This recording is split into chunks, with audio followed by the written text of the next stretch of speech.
Dans le livre de Genèse, Dieu dit « Il n'est pas bon que l'homme soit seul, créons-lui une aide semblable. » Et de la côte de l'homme, Dieu créa la femme afin qu'il transforme la terre.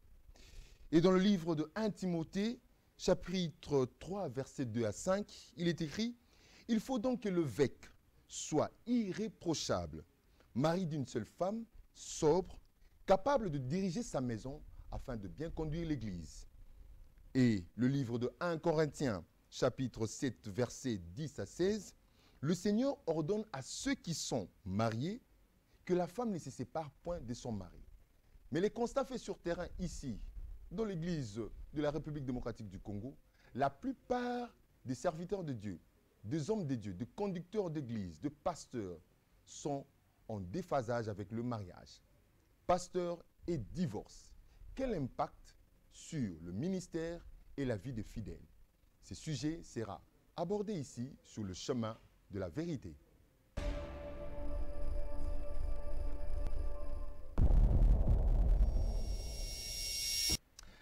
Après cette transition, nous allons d'abord prendre cet élément qui est comme une communication de la part de pasteur, le prophète Dominique Condé, qui nous annonce quelque chose par rapport à ce documentaire qui a été fait sur lui.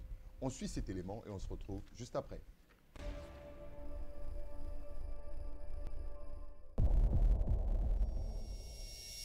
Le prophète Condé Mpolo Dominique et l'église Liloba Nzambe sont choqués de constater la diffusion par certaines chaînes de Kinshasa, malgré l'interdiction prononcée par la commission de censure, du documentaire intitulé « Millionnaire du chaos » réalisé par la chaîne française M6 et ayant porté atteinte à la personnalité et à la crédibilité de l'homme de Dieu. Au cours du point de presse tenu ce mardi 29 mars 2022 dans l'enceinte de la Cité de la Paix, il lance un avertissement par la voix de son conseil juridique. Une fois informés, les autorités, la Commission nationale de censure, à travers son autorité, a interdit la diffusion de cette image sur l'étendue du territoire national. Profitant de cette circonstance, d'interpeller et de mettre en garde quiconque tomberait dans cette erreur de diffuser ou de partager cette image se retrouverait à la rigueur de la loi, car le prophète Condé, comme tout autre homme, a eu égard à son honorabilité, a droit au respect, considération, bienveillance. Bien qu'il y ait une décision de la Commission nationale de censure, parmi les journalistes et techniciens, des mauvaises foi qui ne veulent pas comprendre, ils relayent toujours cette vidéo. Certains diront peut-être qu'ils ne sont pas informés. Certains d'entre vous, nous les avons saisis, ils ont présenté des excuses passées. C'est comme cela, nous vous avons invités tous, prendre tout le monde à témoin. Je vous invite donc, mesdames et messieurs de la presse, techniciens, promoteurs de chaînes, à avoir une attitude responsable, de s'abstenir à toute diffusion et partage de cette vidéo, à défaut de répondre devant des instances judiciaires, non seulement sur le plan civil, mais aussi sur le plan pénal. Loin de moi, loin du prophète Condé, de vous faire peur, car le prophète Condé demeure un partenaire des hommes de presse et des médias, disposant de son droit de défense et réponse, il se réserve le droit donc de se plaindre en justice contre les auteurs et complices de ces actes. En effet, par ailleurs, point n'est besoin de vous rappeler les obligations professionnelles qui incombent à un homme de médias. Il doit éviter à tout prix de prendre des dispositions nécessaires pour ne pas porter atteinte aux droits réservés aux particuliers. Pour ce qui est de la nature de cette enquête dont a fait l'objet le chef spirituel de Liloba Nzambe, entendez par la parole de Dieu, Maître Gérard déclare. Enquête mensongère, tendancieuse, des journalistes étrangers, de la chaîne M6, dont le but était de jeter un discrédit et de nuire à la réputation du prophète Kondé Polo Dominique ainsi que l'église du Lobalanzambe. Cette enquête, par ailleurs aussi, a été obtenue de manière surprise. Certains des propos du prophète Kondé Polo Dominique ont été coupés. Certains d'ailleurs sortis de leur contexte. Cette enquête n'a jamais été soumise au prophète Kondé ni à ses services au moment du montage, en fait de donner sa version des faits pour la bonne diffusion de cette vidéo. Droit de réponse et de réplique sur la chaîne M6, une règle selon les codes déontologiques et journalistiques. Pourquoi rien n'a été fait durant ces 3 ans? Maître Gérard répond. Ce n'est pas vraiment en retard, j'ai dit tantôt, que les prophètes, au cours de ces émissions, différentes émissions, aussitôt balancées, aussitôt donné l'explication et la version des faits. L'importance d'aujourd'hui, c'est parce que nous nous sommes rendus compte que certains d'entre vous ne veulent pas comprendre. Je dis, certains diront qu'ils n'ont pas été informés. Ils ne veulent pas comprendre, malgré qu'il y ait quand même cette interdiction. On comprendra que c'est vraiment vouloir faire du mal à l'honneur du prophète Kondé et à la communauté. Les droits de réponse. Oui, c'est important, c'est ce qui d'ailleurs prévu en la matière. Nous n'allons pas vous dévoiler tous les secrets que le chargé de communication du prophète Kondé est en train déjà de réaliser, mais je vous informe, avec l'autorisation du prophète Kondé Polo Dominique et l'appui de Dieu, cette observation et les droits de réponse seront parvenus bel et bien à la chaîne concernée. Tenant à la dignité d'un serviteur de Dieu, l'Église Lilobalanzambe et son leader ne jurent que par l'état des droits, la seule règle qui régit la société.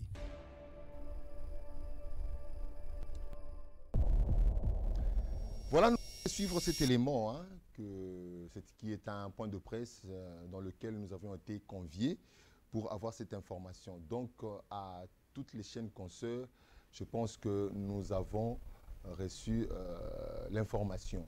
Donc, il est strictement interdit de diffuser sur toute l'étendue du territoire national, donc de la République démocratique du Congo, ces documents qui portent atteinte à la personnalité, à la crédibilité de l'homme de Dieu, les prophètes Dominique Kondé. Alors, pasteur, un petit commentaire.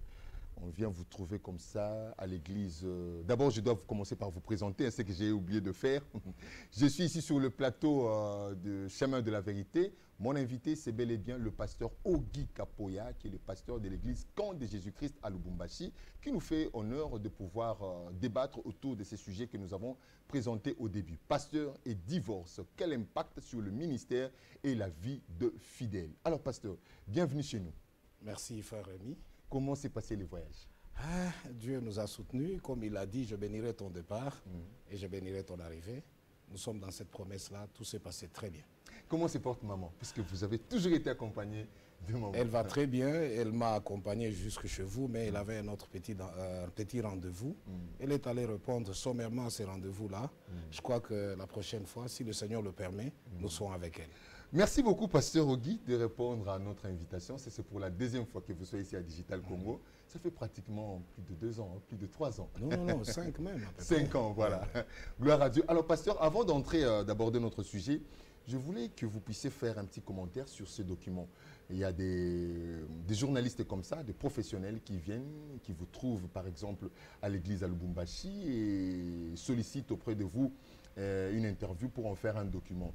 Et à votre grande surprise, le document apparaît et est diffusé.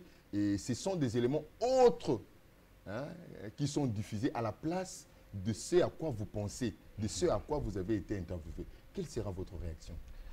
Bon, la première des réactions, je voudrais d'abord donner un conseil à vos confrères, qu'ils fassent attention et qu'ils ne mêlent pas les affaires du Seigneur avec la politique ou bien la vie sociale. Parce qu'en ce qui concerne l'œuvre de Dieu, il y a la protection du Seigneur lui-même par rapport à ses serviteurs. Parce que les serviteurs de Dieu doivent avoir une bonne réputation. S'ils n'ont pas la bonne réputation, comment est-ce qu'ils vont avoir l'aura vis-à-vis de la population et amener les âmes auprès du Seigneur. Donc si une chose pareille arrivait, je crois que je serais très désolé. Parce que l'homme de Dieu tient à son honneur. Il n'est pas un musicien profane, il n'est pas un politicien, il n'est pas un joueur. Mais un homme de Dieu doit avoir un très bon témoignage. Et c'est parmi, dans le critérium que nous avons concernant les serviteurs de Dieu, c'est l'un des plus grands critères qui doit caractériser le serviteur de Dieu. Alors qu'on fasse attention, même à travers les médias, et c'est possible qu'il y ait aussi des journalistes qui travaillent à des fins de la destruction de l'Église de Dieu. Parce que l'Église universelle du Seigneur ne doit pas souffrir d'une façon injuste de la sorte. Si réellement il y a un documentaire qui est fait et que le pasteur concerné se sent concerné, qu'il arrange avec le Seigneur. Mais ce n'est pas bienséant d'aller prendre un serviteur de Dieu qui sert le Seigneur dans la loyauté, dans la crainte du Seigneur, et vous l'exposez à la place publique et vous videz son Église. Il y a une conséquence. La parole de Dieu dit ceci: quiconque aura scandalisé l'un de ceux plus petits, mieux vaudrait qu'on suspende une meule de moulin à son cou, qu'on les jette au fond de la mer. Donc il y a une sanction. Dieu va sanctionner. S'il ne sanctionne pas les journalistes qui font ce travail-là et qui le fait mal, il pourra sanctionner ses enfants. Si ce ne sont pas les enfants, ce sera les générations qui viendront. Alors il ne faut pas porter ce fardeau-là. Les journalistes doivent faire leur travail selon l'éthique. Voilà, c'est ça. Et au-delà de ça, si nous quittons le plan purement spirituel ou religieux, les hommes de Dieu aussi sont des justiciables. S'il y a une dénonciation calomnieuse, ou si soit on porte atteinte à l'honneur de quelqu'un, le droit pénal condamne ça. Alors que les gens ne s'étonnent pas si un serviteur de Dieu peut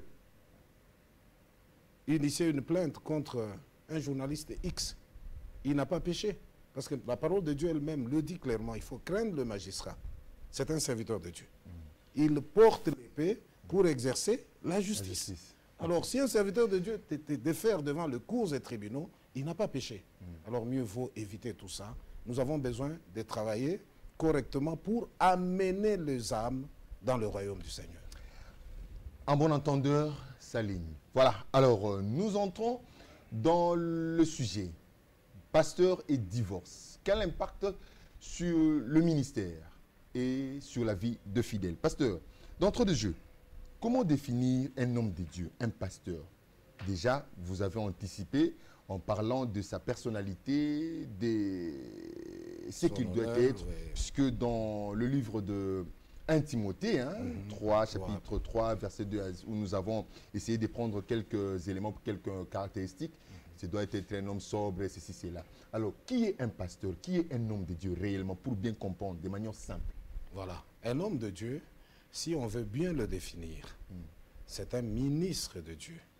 C'est quelqu'un qui doit être soit un élu de Dieu ou un appelé du Seigneur. Alors, quand il devient homme de Dieu, ça veut dire c'est un homme mis à part. On les distingue des autres hommes. C'est pour cela qu'on l'appelle homme de Dieu. On crée une appartenance. Alors, quand on appartient à quelqu'un, on doit, d'une façon claire, essayer d'extérioriser les signes de cette appartenance-là.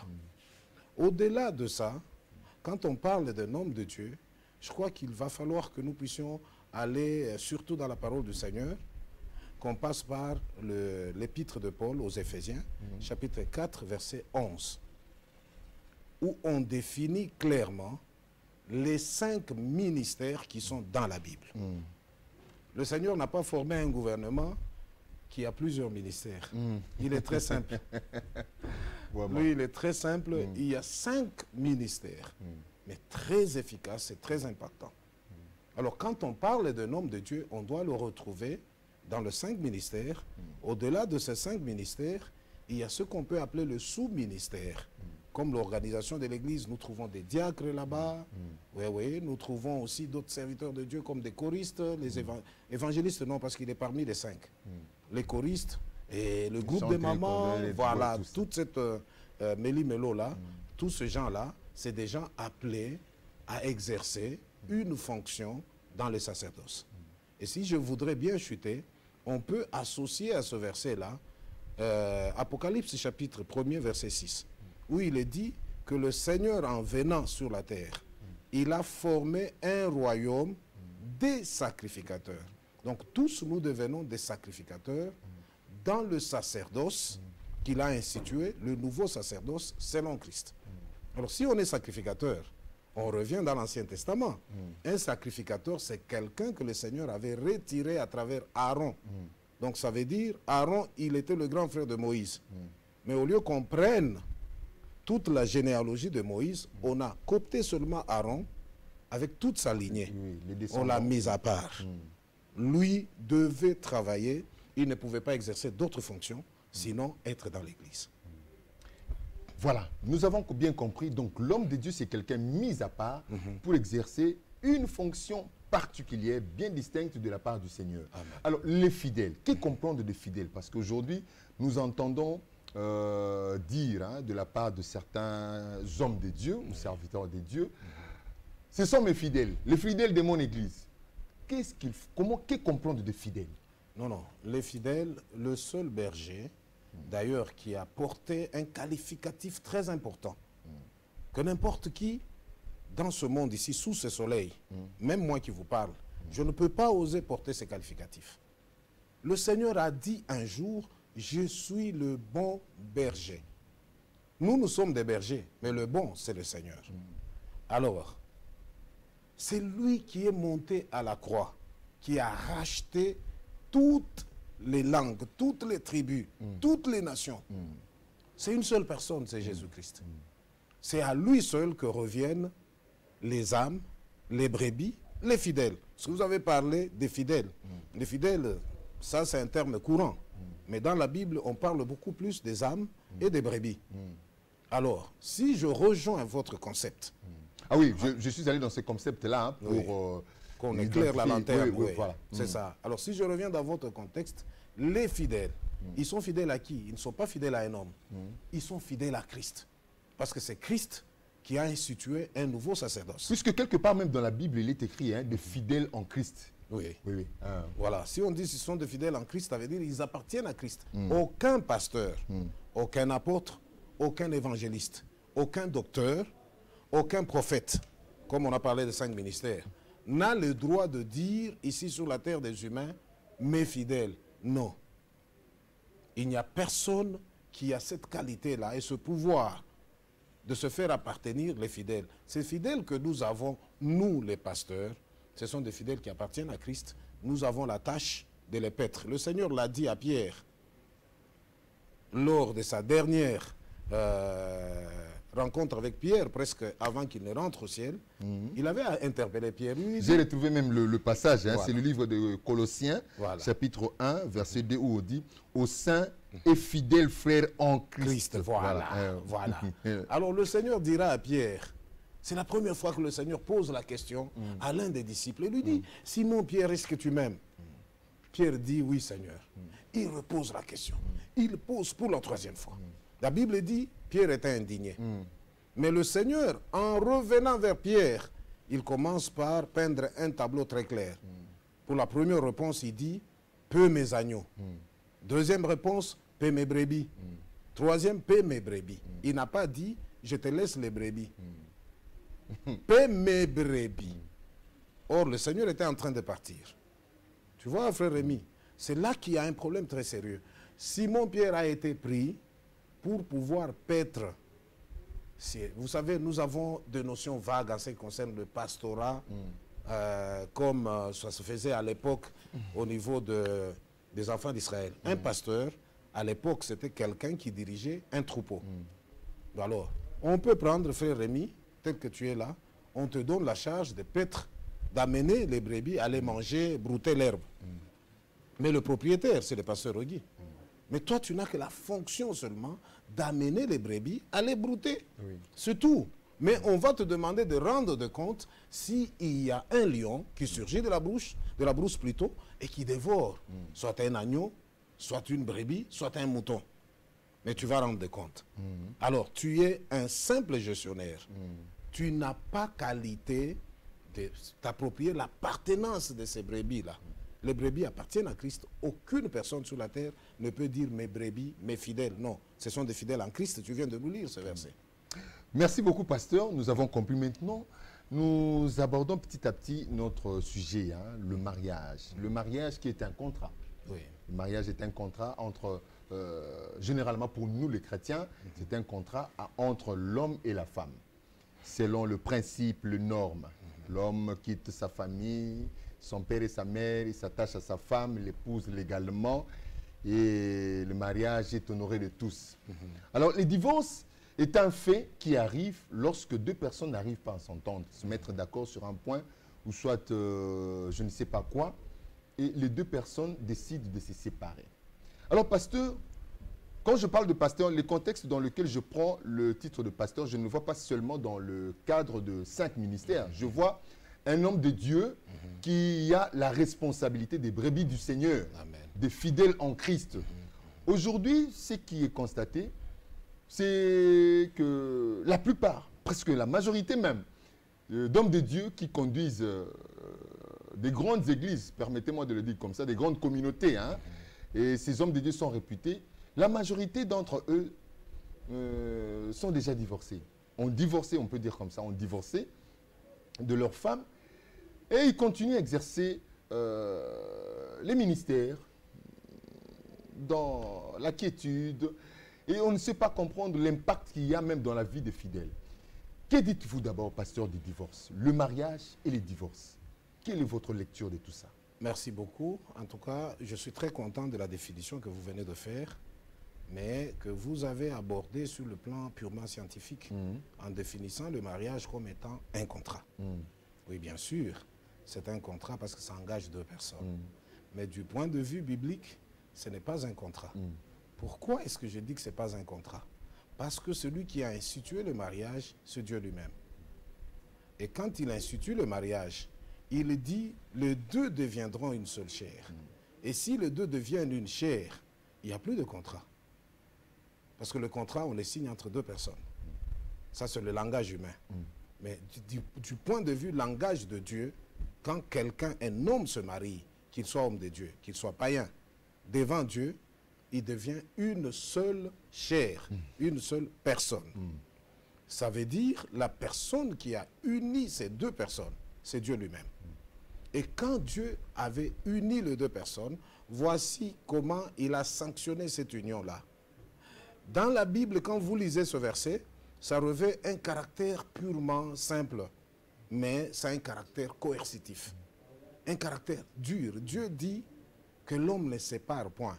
Il ne le disait pas comme je l'ai dit. Il tapait du poing sur la table. Que l'homme ne sépare pas ce que Dieu a joint. Ça veut dire quoi? Quand quelqu'un se marie, il se marie pour la fin de sa vie. Il doit arriver jusqu'à la fin de sa vie étant marié.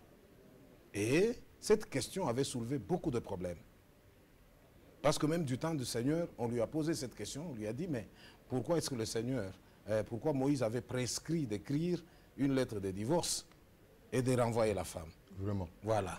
Jésus dira, c'est à cause de la dureté de votre cœur. C'est pour cela que Moïse était obligé de faire ça. Mais au commencement, il n'en était pas ainsi. Le grand problème que nous avons dans notre pays, à travers le monde, c'est le problème du commencement. Nous avons oublié, pas oublié, mais nous avons rejeté le fondement. Nous voulons évoluer, faire évoluer la parole de Dieu, faire évoluer la Bible. Non, la Bible n'évoluera jamais. Elle reste Bible, elle demeure comme ça jusqu'à la fin de la vie. Si vous avez donné ce thème, moi personnellement, c'est un thème que j'ai abordé avec amertume dans le cœur. On ne pouvait jamais, frère Rémi, évoquer ce thème ici au milieu des enfants de Dieu. Le Seigneur a dit ceci. Tout celui qui se marie et divorce, s'il épouse une autre femme, il commet l'adultère. Ah, pasteur, tout le monde ne sera pas d'accord avec vous. Hein. Comment il ne sera pas d'accord parce que c'est le prescrit de la parole du Seigneur? Parce qu'il est écrit, deux personnes ne peuvent marcher ensemble sans pour autant qu'ils ne s'entendent. S'ils ne s'entendent pas, ça ils ne se c'est séparent. sur le point de vue amitié.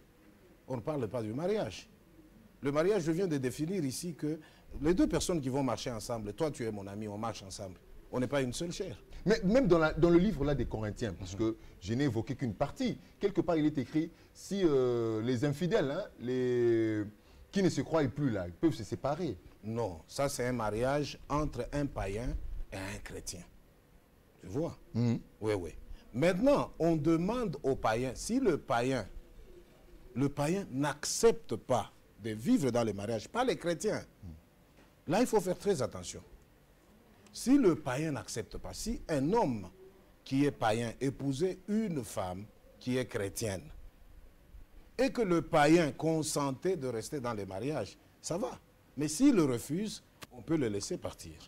Pourquoi est-ce qu'on a donné ce pouvoir au païen? Le païen est sans Christ. Le païen, c'est quelqu'un qui est, dans la Bible ici, dans 1 Corinthiens chapitre 3, il est dit que c'est un homme animal. Mais un chrétien, le Seigneur l'appelle quelqu'un qui est éclairé, c'est une lampe. Il connaît la loi du Seigneur. Le chrétien, on ne lui autorise pas. Lisez bien ce verset-là. Ce pouvoir est donné à un païen ou à une païenne. Il n'est pas donné à un chrétien. Et depuis ce que le Seigneur avait dit... Oui, ça, je me le permets de le lire, Voilà. hein, pour appuyer un peu ce que vous dites, parce ça. qu'il y a des questions qui arrivent là. Aux autres, c'est 1 Corinthiens, chapitre 7, verset 12. Hein. Aux autres, ce n'est pas le Seigneur, c'est moi qui dis. Là, c'est Paul qui dit, si un frère a une femme non croyante et qu'elle consente habiter avec lui, qu'il ne la répudie point. Si une femme a un mari non croyant, Qui consente, qu'elle consente, c'est la vraiment, païenne. Vraiment, habiter avec elle, qu'elle ne répudie point son mari. Car tout ça, si les non-croyants se séparent, qu'ils se séparent. Les frères ou la sœur ne sont pas liés dans ces cas-là. Dieu nous a appelés à vivre en paix. On parle de non-croyant. Mais un non-croyant, c'est un infidèle. Le fidèle, c'est le croyant. Vous avez évoqué le cas d'un pasteur. Ce n'est même pas une brebis, un homme de Dieu. Ce n'est même pas un fidèle. Un pasteur qui lui-même bénit le couple. Qui lui-même, moi je peux dire, c'est le gardien du temple du Seigneur. Mais pasteur, nous vivons à l'époque de la grâce. C'est vrai, vous nous le dites, nous sommes encore sous la grâce. Bientôt, il y aura la fin de temps, le Christ va revenir, le féliciter. Alors, que dire de tous ces pasteurs on peut dire, qui ont dérogé de la règle, qui ont abandonné même le principe? Ils se sont séparés de leurs épouses, des femmes qui ont abandonné leur mari. Et ces hommes de Dieu continuent à exercer le ministère. Est-ce qu'ils ont encore la faveur du Seigneur parce que nous sommes encore sous la grâce? Ou bien ils continuent à évoluer comme le roi Saül, hein? Ah, merci frère Rémi. Tu sais, la chose qui me fait peur, moi, personnellement, c'est la justice de Dieu.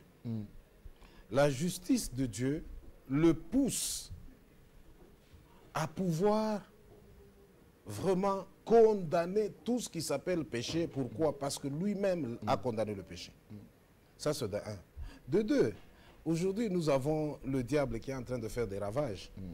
Il est en train de saper l'église de Dieu. Il y a des hommes de Dieu qui font beaucoup de scandales, tout ça. Et vous croyez que Dieu ne savait pas que cela devait arriver? Il savait. Il y a une grande différence entre nous, les hommes, et les anges. Nous, quand Dieu nous a créés, il nous a donné la possibilité de faire un choix. Mais les anges, à leur création, ils n'avaient pas la possibilité de faire le choix parce qu'ils ne connaissaient que le bien. Alors nous, sur cette base-là, quand un homme de Dieu qui connaît que la parole de Dieu le dit clairement, parce que tous ceux qui divorcent, selon toi, ils divorcent pour rester sans se marier. Ils se marient. Et que dit la parole de Dieu? Tout celui qui répudie sa femme et en épouse une autre, il commet un adultère. Et que dit encore la parole du Seigneur? Dehors seront qui? Les impudiques, les adultères. Si Dieu va permettre que le soi-disant homme de Dieu qui a divorcé entre dans le royaume des cieux, alors la justice de Dieu n'existe pas. Alors, pasteur, selon vous, donc l'homme de Dieu ne peut en aucun cas répudier son épouse, quel que soit le délit, la faute? Non, le Seigneur a dit ceci, sauf pour motif d'infidélité ou d'adultère de la femme. Et encore là, s'il veut pardonner, il va vivre avec sa femme. Mais s'il ne veut pas, il répudie la femme. Lisez les Saintes Écritures. Alors, pour vous, pasteur, vous conseillez quoi? Pardonner? Non, tout dépend péché. de chacun d'entre nous. Mais la parole du Seigneur dit ceci. Quand nous prions, le Seigneur avait plutôt, les disciples avaient posé la question au Seigneur. Ils avaient dit, Seigneur, enseigne-nous à prier. Mais dans cette prière, ils arrivent à un moment donné. Ils disent, pardonne-nous nos offenses, comme nous pardonnons à ceux qui nous ont offensés. La plupart des pasteurs qui sont en train de divorcer, je vais revenir au verset. Dans la plupart des cas, peut-être qu'eux-mêmes, ils sont très chargés plus que les femmes qui commettent les erreurs. Je ne dis pas qu'effectivement c'est comme ça, mais en général, ça a toujours été comme ça. Alors le Seigneur a dit ceci. Si vous ne pardonnez pas à ceux qui vous ont offensés, votre Père céleste ne vous pardonnera pas non plus vos péchés. Ah, ça devient lourd. Hein, vous voyez? Alors c'est très compliqué. Vous savez, moi, ça, j'en appelle à la conscience de tous les chrétiens. Tout chrétien qui ne sait pas pardonner le péché, on ne dit pas que quelqu'un vienne demander pardon. Non. Aussitôt que tu es offensé, toi qui es offensé, pardonne dans ton cœur. Dis que tu as pardonné à la personne, même si elle ne vient pas demander pardon. Mais la faute incombera à la personne qui n'a pas demandé pardon. Mais toi, tu as la charge de pardonner. Si tu ne pardonnes pas, Dieu ne te pardonne pas non plus tes péchés. Or, nous sommes dans le péché, nous vivons dans le péché, nous commettons le péché, même peut-être avant de venir ici. Je pouvais peut-être penser en mal de frère Rémi. J'ai péché. Alors si je ne sais pas pardonner aux autres et que je mourrai, ça veut dire mes péchés demeurent dans leur pristine état. Alors pasteur, on peut pardonner sans pour autant renouer avec la personne. Bon. Prenons les cas, par exemple, l'épouse, la femme a commis l'adultère. Oui. Puisque c'est l'un... c'est le seul point sur lequel le Seigneur autorise. Oui, vraiment. Aujourd'hui, on commence, tu sais, il y a des stipulations compliquées. Je pardonne, mais renouer, je te mets à côté. Écoute, tu sais, frère Rémi, le pardon, ce n'est pas cette notion-là. Quand on pardonne, selon le Seigneur, ça veut dire on a oublié, on a effacé, on a absous le péché qui a été commis. Ah, j'aime ça, j'aime le verbe. C'est ça, voilà. Et quand on absout, ça veut dire que ça n'existe plus. Le Seigneur est entré, Jésus est entré une seule fois, lui-même, dans les sacerdotes éternels, avec son sang. Et il nous a accordé ses pardons. Il n'y a personne qui était allé demander au Seigneur de venir mourir à la croix. Tu vois la forme de pardon. Nous étions là en train de pécher. Vraiment. Satan a péché. Il a été précipité. En aucun jour, il y a un plan de salut pour Satan. Mais l'homme pêche. Dieu lui-même se fait un corps. Il descend sur la terre. Et il va jusqu'à mourir à la croix comme un larron. Sans qu'il y ait une seule prière qui a été faite par un individu demandant le salut universel de quiconque croit. Tu sais, frère Rémi, le pardon, c'est une notion que nous ne connaissons pas. Le pardon, moi je peux dire, comme on le dit, Dieu est amour. Je peux dire Dieu est le pardon. Parce que quand Dieu pardonne, c'est le seul point sur lequel il oublie. Tu vois, hein? Le seul point. Dieu ne peut pas te rappeler, Rémi, tu as péché il y a 2 ans. Non, non. Si ta confession, ta repentance était sincère, Dieu te regarde comme un bébé qui vient de naître aujourd'hui. Mais alors, si nous allons pardonner, et nous disons qu'on a pardonné, mais on rejette la femme, ça veut dire qu'on n'a pas pardonné. Et là encore, si je vais terminer, allez-y, et là encore, le Seigneur a ouvert une stipulation. Tu peux pardonner, tout comme tu peux répudier. Moi, à celui qui veut pardonner et ne pas refaire sa vie avec la femme, mieux vaut qu'il répudie la femme. Parce que la Bible permet ça.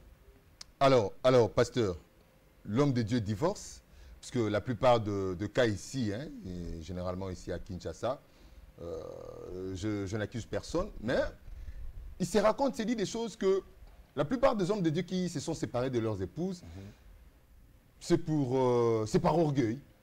On a accusé la femme d'infidélité et malheureusement, ce n'est pas le cas. La femme n'a jamais été attrapée d'infidélité ou d'adultère. Et par orgueil, l'homme de Dieu se sépare de son épouse. Ou soit c'est le cas, l'homme de Dieu s'est séparé de son épouse à cause de l'infidélité ou de l'adultère commis par son épouse. Alors, quel impact sur son ministère?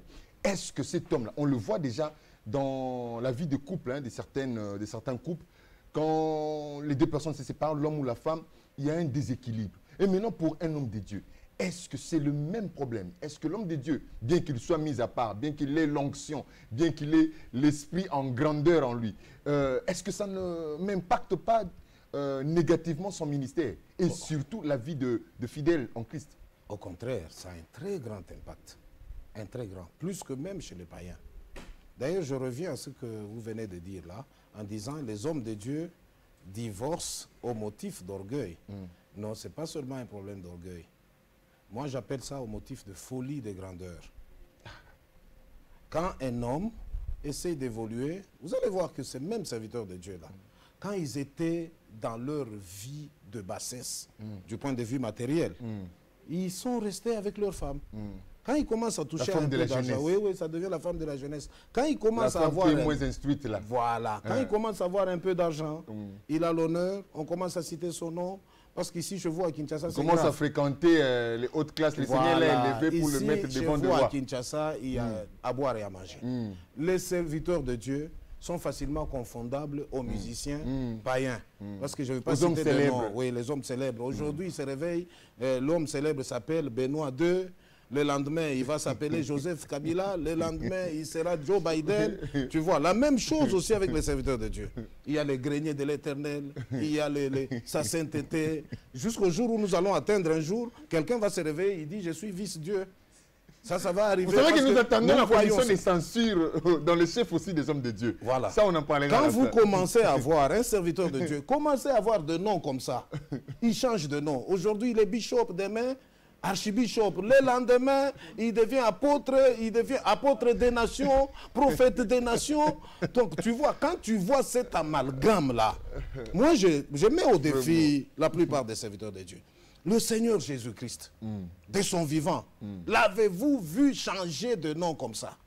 On l'appelait Rabbi, on l'appelait maître, ça signifie maître. Oui, Rabbi c'est le maître, on oui, l'appelait maître. Maître, point barre. On n'a pas vu Jésus commencer à changer parce qu'à cette époque, il y avait ceux qu'on appelait les souverains sacrificateurs ou les grands prêtres.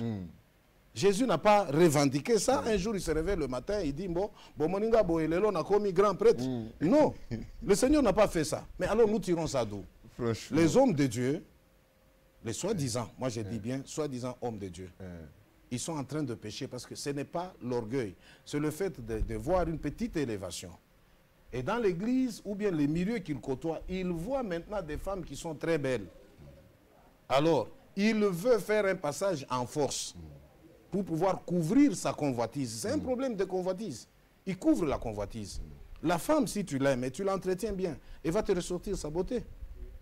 Et puis au-delà de ça, quand tu es allé épouser cette femme-là, tu avais pensé au jour où tu seras élevé. Qu'on ne se trompe pas.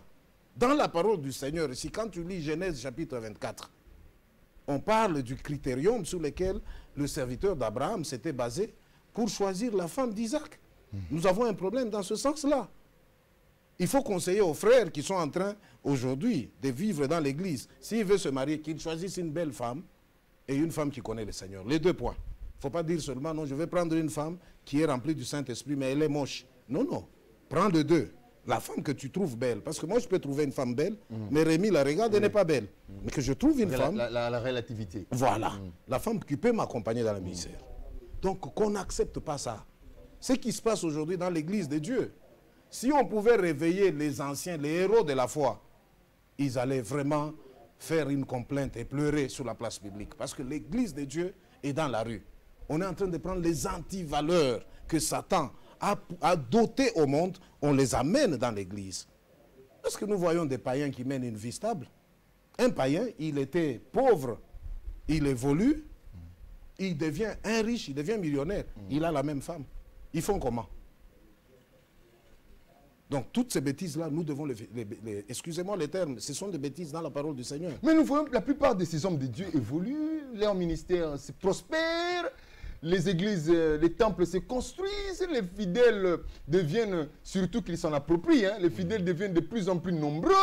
Celui-là qui déclare, moi, j'encadre plus de 10 000 fidèles, moi, j'ai fait ceci, patati patata, et lui-même, le divorcé, il bénit même de mariage, il célèbre de mariage dans son église. Et il s'en vante même, il dit que moi, j'ai fait marier autant dans mon église, mes fidèles.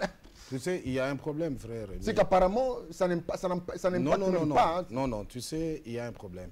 Si vous trouvez un serviteur de Dieu qui craint le Seigneur, un vrai serviteur de Dieu, il commet ce péché-là, de pouvoir aller, plutôt de pouvoir divorcer et prendre une autre femme. Son église reste stable. Il n'est pas un homme de Dieu. Je te dis ça. Parce que quand on est homme de Dieu, on est un vrai serviteur de Dieu. On dépend de Jésus-Christ. Le Seigneur va permettre qu'il t'arrive des choses qui vont t'amener à la repentance. Quand tu pêches comme ça, tu commets ce péché-là, tu divorces, le Seigneur lui-même va faire en sorte que les fidèles qui sont chez toi quittent pour que tu saches que tu as commis du mal. Mais aujourd'hui, nous avons de soi-disant, moi je ne dis pas que ce sont des serviteurs de Dieu, il y a des gens qui se sont autoproclamés, qui n'appartiennent pas à Christ. Le Seigneur avait dit, il y aura beaucoup de faux Christ, les antéchrists. Il y aura des faux prophètes et des faux pasteurs qui vont s'élever. Si un faux s'élève, il sait ce qu'il fait comme dessous des cartes, il y a à boire et à manger. Il y en a qui sont soi-disant pasteurs, mais ils sont dans le loge mystique. Et ils envoûtent les brebis, ils ne vont pas partir. Donc il faut sortir du milieu d'eux. Il faut sortir, la Bible le dit, c'est clair, il faut sortir, quitter cette église. Même moi qui parle ici, je commets un péché pareil. Les fidèles qui sont chez moi, qui ne restent pas, qu'ils quittent l'église. Je ne suis pas autorisé à faire ça parce que je suis dans la saleté et je vais imposer les mains comment aux gens. Cette histoire, cet aveuglement, c'est ici chez vous à Kinshasa beaucoup plus. Parce qu'à Kinshasa, non, vous avez un adage, je ne condamne pas les Kinois, mais je condamne ce qui s'est fait. Azanae Moussal Nazambe, to jugé yete, voilà. On ne touchez pas, mais ouais. Non, non, non, non, non, non, ce n'est pas ça. Ce n'est pas sa vie qui nous importe, c'est plus le message. Rémi, 1 Timothée 3, tu as lu ça ici? On a peint un tableau qui doit accompagner un homme de Dieu. C'est quelqu'un qui doit réussir d'abord son ménage. Vraiment. Parmi les critériums, le ménage, tu sais, il n'y a personne dans ce monde qui va réussir son ministère s'il a échoué le mariage. Et Satan le sait très bien. Satan sait qu'il y a deux choses dans ce monde, pour ceux qui prient et qui servent Dieu, qu'il doit combattre bec et ongle, s'il doit amener des chars de combat du monde céleste, il va les amener. C'est le ministère et les mariages. Parce que si quelqu'un échoue dans son mariage, il va échouer dans les ministères. Ça, c'est un principe. Que personne ne vous trompe. Et tout ce qu'on voit à travers la ville aujourd'hui, il y a des gens qui font des dégâts, les églises sont pleines. Christ n'est pas là. Nous avons vu, moi j'ai vécu. Comment ça? Oui, je vous dis, Christ n'est pas là. Moi je l'ai dit et je ne vais pas retirer cette phrase. Moi j'ai vu quand j'étais petit à Luena. C'est pour eux que Dieu les ait pardonnés et ils sont revenus à la raison. Dieu leur a permis de prendre, de se remarier. Dieu leur a permis de se remarier, alors ça, ce n'est plus Dieu. Si Dieu te pardonne, tu reprends la femme que tu as répudiée. Ah, pasteur. C'est ça. C'est ça. Parce que tu es dans l'adultère. La parole de Dieu ne dit pas que si tu viens, tu demandes pardon et après, tu vas te marier, c'est fini, ce péché-là est absous. Non. C'est quiconque répudie sa femme, épouse une autre, commet un adultère. Mais que dit alors des pasteurs, de tous ces fidèles, de tous ces croyants qui sont dans ces églises-là, qui évoluent, qui émergent, qui se marient même? Et chaque fois, ils viennent à l'église pour présenter, à chaque naissance d'un enfant, ils viennent présenter, oh, on va célébrer l'Éternel pour la naissance de cet enfant, les familles prospèrent. Ne vous y trompez pas, frère Rémi. Vous savez, à l'époque de Sodome et Gomorrhe, il y a eu la prière d'intercession d'Abraham. Abraham croyait que s'il citait 50 personnes, une ville comme Lot, les 50 personnes ne vont pas manquer. Il est allé jusqu'à 10. Dieu lui a dit, s'il y a 10 personnes, je vais sauver Sodome et Gomorrhe.